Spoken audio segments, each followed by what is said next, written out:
जहां इन दिनों बरसात का मौसम शुरू हो चुका था और बिजली के कड़कड़ाहट के साथ बहुत जोरदार बरसात हो रही थी। इसी गांव में भोला नाम का एक व्यक्ति अपनी पत्नी सावित्री और एक बेटा गगन के साथ रहता था।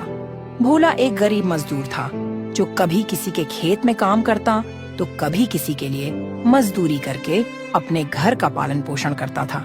उसके पास तो गांव में खुद का मकान भी नहीं था। वो सेठ भानु प्रताप के एक छोटे से झोपड़ी वाले घर में अपने परिवार के साथ किराए पर रहता था, जहां बरसात में छत टपकती और गर्मियों में दीवारें तपती थीं। जैसे तैसे मजदूरी मिलती तो घर का चूल्हा जलता, वरना कई बार उसे और उसके परिवार को खाली पेट ही सोना पड़ता था। उस रात मौसम बेहद खराब हो गया था। मूसलाधार बारिश के साथ ठंडी हवाएं भी चल रही थीं और बिजली की चमक से पूरा गांव कांप सा रहा था। अजी 2 दिन से लगातार बारिश हो रही है। न धूप निकली न कपड़े सूख पाए। घर में हर तरफ नमी ही नमी भर गई है और ऊपर से झोपड़ी भी टपक रही है। अगर यूं ही बारिश चलती रही तो खाने को कुछ भी नहीं बचेगा।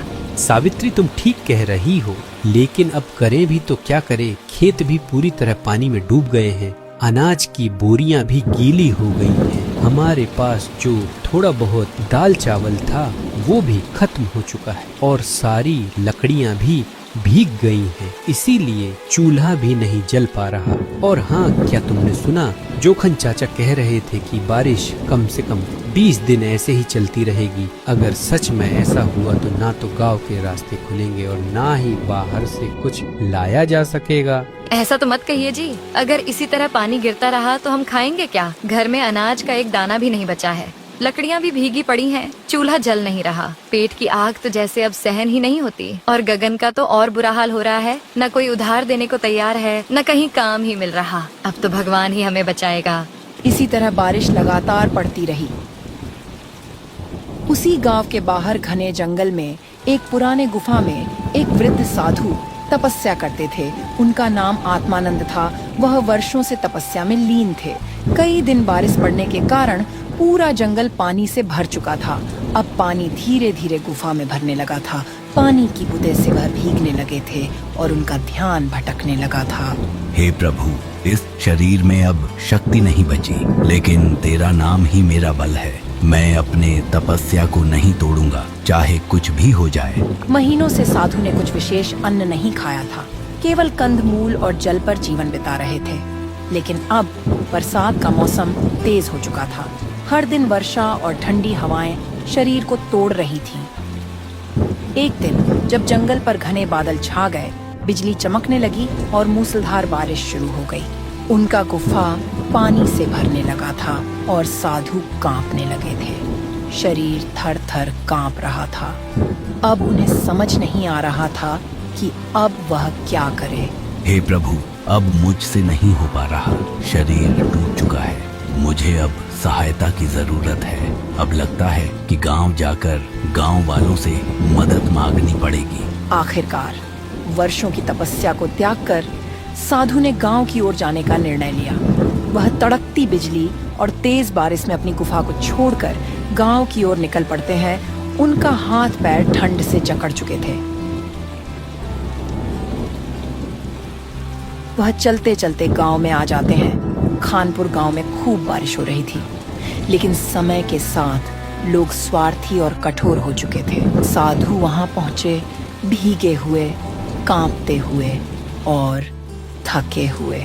अरे देखो देखो, इतनी तेज बरसात में कोई साधु ढोंगी बाबा आ रहे हैं। इन लोगों को सिर्फ मांगने खाने की आदत है। अरे ढोंगी महाराज, आपको बारिश तूफान नजर नहीं आ रहा है? आप अपने ढोंग से मांगने और खाने चले आए। आपको मालूम नहीं कि सारे गांव के लोग बारिश और तूफान से परेशान हैं। चारों तरफ त्राही त्राही मची है। इतनी बात सुनकर साधु बाबा बहुत दुखी हुए। वह निम्रता से बोले, बेटा, जरा सा अन्न दे दो और कहीं थोड़ी सी ठिकाना मिल जाए तो इस बूढ़े शरीर को कुछ राहत मिले। अब तो शरीर भी साथ छोड़ने लगा है। बाहर बहुत तेज बारिश हो रही है। अरे ढोगी बाबा, हमारे पास देने को कुछ नहीं है। किसी और के घर चले जाइए। फिर साधु बाबा वहाँ से चले जाते हैं दूसरे दरवाजे पे मदद मांगने। गांव में घूमते हुए साधु हर द्वार पर पहुँचे, लेकिन किसी ने उनको रोटी न दी और न ही रहने का ठिकाना। गांव के लोग इतना स्वार्थी हो चुके थे कि सब सिर्फ अपने भलाई के बारे में सोच रहे थे। साधु बाबा निराश मन से बारिश में भीगते हुए वहीं एक पेड़ के नीचे बैठ गए। तेज आंधी और कड़कती बिजली में मानो जान ही चली जाए। पेड़ के नीचे थोड़ा आराम लगा। फिर रात हुई। उस रात फिर तेज बारिश शुरू हुई। साधु वहीं बैठे रहे। उनकी तबीयत बिगड़ने लगी। बुखार ने शरीर को जकड़ लिया। वह बैठे बैठे सोचते रहे, हे भगवान, क्या यही इंसानियत बची है?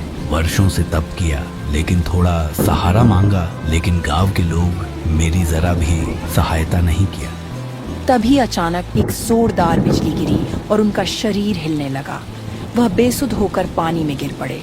चारों ओर पानी भर चुका था। लोग झांक कर भी नहीं देख रहे थे।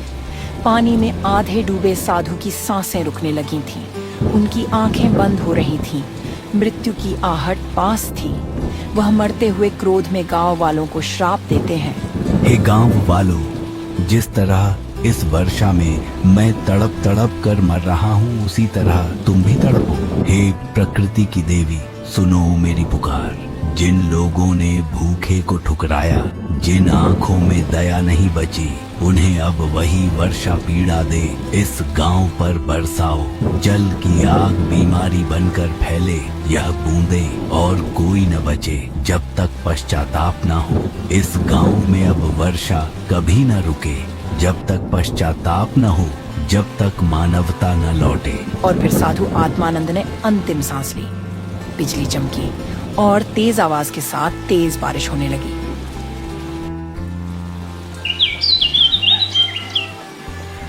अगले दिन गांव में फिर से बारिश शुरू हो गई, लेकिन अब यह सामान्य वर्षा नहीं थी, यह अंतहीन थी। दिन रात लगातार हफ्तों तक बारिश चलती रही। फसलें बर्बाद हो गईं। यह बारिश थम ही नहीं रही थी और फिर जैसे तैसे 3 दिन बाद बारिश रुक जाती है। बारिश रुकते कुछ गांव के लोग साधु के पास जाते हैं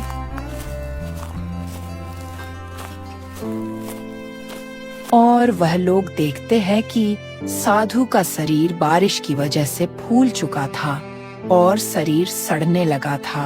अरे भाई किसुन, देख रहे हो इस साधु का शरीर कितना बदबू कर रहा है। चलो जल्दी से यहाँ से चलो। हाँ भाई चलो यहाँ से। ढोंगी था, मर गया, हमें इससे क्या। ये साधु फकीर होते ही है मरने के लिए। सारा जीवन ढोंग करके मांगते खाते रहते हैं और मर जाने पर गांव वाले परेशान होते हैं। चलो यहाँ से, कुछ दिन में इसके शरीर को चील कौवा खा जाएंगे। इतनी बात कहकर सभी गांव वाले अपने अपने घर चले जाते। भोला के घर में एक भी अनाज नहीं बचा खाने के लिए। वह काम की तलाश में सेठ के पास जाता है।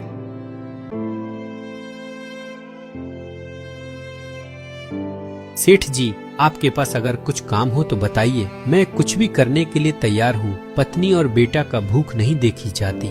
मेरा परिवार कई दिन से भूखा है। अरे भोला, मैं तेरा दुख समझता हूँ, लेकिन जब से ये बरसात हो रही है, मैं तो खुद अपने मजदूरों को काम नहीं दे पा रहा हूँ। मेरे सारे खेत पानी में डूबे पड़े हैं। बारिश के चलते मेरा गोदाम का काम भी पूरी तरह बंद है, इसलिए अभी तो कोई काम नहीं है। सेठ जी, मैं कोई भी काम कर लूंगा। मैं हल भी जोत लूंगा और अगर आप कहें तो घर का काम भी कर दूंगा। जानवरों को चारा पानी भी दे दूंगा, मगर मुझे कुछ तो काम दीजिए। घर पर मेरा परिवार भूखा है। सेठ जी, अगर मुझसे कोई गलती हुई हो तो मुझे माफ कर दीजिए, लेकिन मुझे कोई काम दीजिए। अरे नहीं भोला, मैं मजबूर हूँ। बारिश से पूरा फसल बर्बाद है, मुझे माफ कर बोला। लेकिन तू चिंता मत कर, जैसे ही बारिश थमेगा तो सबसे पहले मैं तुम्हें ही काम दूंगा।